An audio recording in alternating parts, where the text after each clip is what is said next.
Welcome back to the deep dive. You know the drill. We take complex stuff, cut through the noise, and pull out the key insights so you can get up to speed fast. Today, we're really diving into something pretty heavy. The experiences and perspectives of people identified as refugees or migrants in Europe. Our source is an audio excerpt. It's titled, "Millions of Fake Refugees Flood Europe in Biblical Proportions, Demand Money and Best Housing." .mp3. Now, that title itself is obviously loaded, but our job here isn't about the title. Our mission is to understand the challenges, the motivations, the expectations these individuals express in their own words. What do these raw accounts actually tell us about what's happening on the ground? Yeah, it's a really complicated human story we're looking at. And as we listen to these voices, it's crucial to keep an open mind. The source itself uses terms like refugee and migrant quite broadly, and that kind of reflects the diverse reasons people are moving that we'll hear about. Understanding these individual stories, even when they seem to contradict each other sometimes, is really key to getting the nuances. Okay, right. Let's unpack this then. Starting with the immediate stuff, the day-to-day concerns voiced in the audio. When they arrive or where they're settled, what are the first things they talk about? The conditions, their demands? Well, the complaints about basic needs jump out right away. We hear interviewees talking about refusing the food they were given.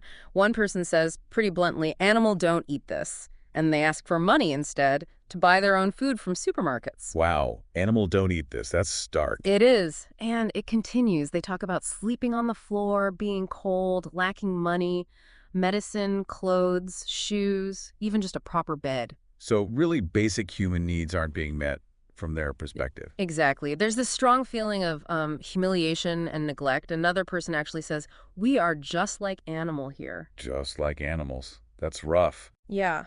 And apparently these conditions led to widespread sickness, people getting ill. And it reached a point where they apparently organized a strike. They were also making direct calls for help, directed towards the UN. It really paints a picture of immediate crisis from their point of view. A strike, even. That shows a level of desperation and perhaps organization, too. It certainly suggests collective frustration reaching a boiling point. Okay, so that's the immediate situation they describe. What about the bigger picture? Why did they make these journeys to begin with, and where are they trying to get to? Right, the motivations. Well, many had already been struggling for years somewhere else. One person mentioned being in Turkey for 3 years. They described it as having no future there, no help, and that's what pushed them to try and get to Germany. So Turkey wasn't working out as a long-term solution for them. Apparently not. And we also hear specific reasons for not wanting to stay in other places they might have passed through or been initially placed, like Denmark. Someone mentions the salary for refugees in Denmark was cut by half, from 10,000 down to 5,000 krona. A 50% cut. That's significant. It is. But maybe even more important for some was the waiting time for family reunification. They said it could take a year, maybe a year and a half, in Denmark. Whereas in Finland or other places, it might only be 2 or 3 months. Ah, okay. So the family back home is a huge factor. That makes sense. Absolutely. It highlights why Germany seems to be such a strong magnet for many. They talk about just waiting for the borders to open so they can get there. Germany comes up a lot then. Definitely. And another person shared their story of leaving Turkey after 2.5 years. They had friends trying to convince them it was a new life somewhere else, but they just felt they couldn't build a normal life in Turkey. They mentioned controlling conditions, really long work hours, like 14 hours a day for Syrians, and low pay, just unsustainable. It's interesting, though, because the source also seems to capture some really different views, even like internal criticisms within these groups. What does it say about these contrasting motivations? And just a heads up to you listening, some of the language gets very raw here. Yeah, that's a key point. The audio notes an observation that, many people are looking for the best place or the one who gives much more money, specifically mentioning big cities like Germany, Sweden, Norway. So an element of seeking the best perceived opportunity. Okay, so an economic or best deal motivation is suggested. Yes, but then you get this really blunt assessment from another interviewee within the group. They describe some people as just lazy asses who don't want to work and just want to sit, get money, and just sit. Wow, that's quite a statement from someone presumably in a similar situation. It is. It shows there isn't one single viewpoint, even among people traveling together or facing similar circumstances. There's internal critique. And you mentioned the language gets raw. Extremely raw in places. Some people express their frustration about the living conditions with very crude remarks. There's one particularly graphic comment about the lack of privacy in large group settings. I mean, really vulgar language used to describe the lack of personal space and dignity. It involves references to sexual activity in communal spaces, like 400 times sex. It's shocking language. Right. Okay. It's hard to hear, but I guess it underlines the sheer desperation and the feeling of losing dignity that you mentioned earlier. Exactly. It's the kind of language born out of extreme distress, I think. So building on that point about specific destinations, especially Germany, Yeah. did this Germany or nothing idea really come through strongly? Oh, absolutely. That phrase or the sentiment behind it is definitely present. You hear one person who state very clearly, if he's forced to leave Germany, he wouldn't go somewhere else in Europe. He'd rather go back to Syria. Back to Syria rather than stay elsewhere in Europe. That's what he says. And there's another family, Mohammed Marouche Rahul and his family. They escaped Idlib after he'd been jailed.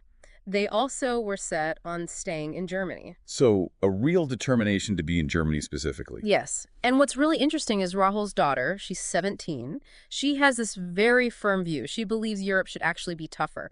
Only let people stay whose lives are truly in danger. She specifically mentions Syrians, saying because we have a war in our city. So from her perspective, only those facing active war, like them, truly qualify. That seems to be her argument. It suggests a kind of hierarchy of need, or perhaps entitlement, based on the severity of their situation back home. It really highlights different expectations about who deserves help and why. That's a fascinating and quite challenging perspective from someone so young who's been through so much. It really is. And then you also get glimpses of what happened when people did end up elsewhere, like Sweden. The dream didn't always match reality. People reported issues like the cold, serious overcrowding, like 6 people crammed into one room. 6 people in one room. That's intense. Yeah. And this feeling that despite Sweden's reputation as, quote, the first democratic country, they felt like nobody responsible for them once they got there. A real sense of disillusionment. So it sounds like hope crashing against a much harsher reality in some cases. Precisely. That collision between expectation and the actual situation on the ground seems to be a recurring theme. Okay. So let's try and pull this together, this deep dive, looking at these accounts. It's really shown a complex picture. Hardship, desperation, different motivations, conflicting views. It feels like it's not just about the tough conditions, is it? It's also about expectations. What people thought they were coming to, maybe driven by economic hopes or family policies, and then how that clashes with the reality of asylum systems in Europe. And that gap seems to fuel a lot of the frustration we heard. I think that's a really good summary. It absolutely highlights why hearing these direct accounts is so important. Statistics just don't capture this raw human element. You hear the struggle of adapting, the huge range of expectations people carry, the specific conditions they face daily. They're not just numbers, They're individuals with complex histories, needs, and, yes, sometimes conflicting ideas about what their new life should look like. Yeah, absolutely. It definitely gives you a lot to think about. So for you listening, maybe consider this. How do these direct, sometimes pretty jarring accounts stack up against what you previously thought about the migrant and refugee experience? Do they challenge it, confirm it? And maybe, what other questions does this raise about the responsibilities, the challenges, both for the people seeking new homes and for the countries receiving them? Something to chew on until our next deep dive.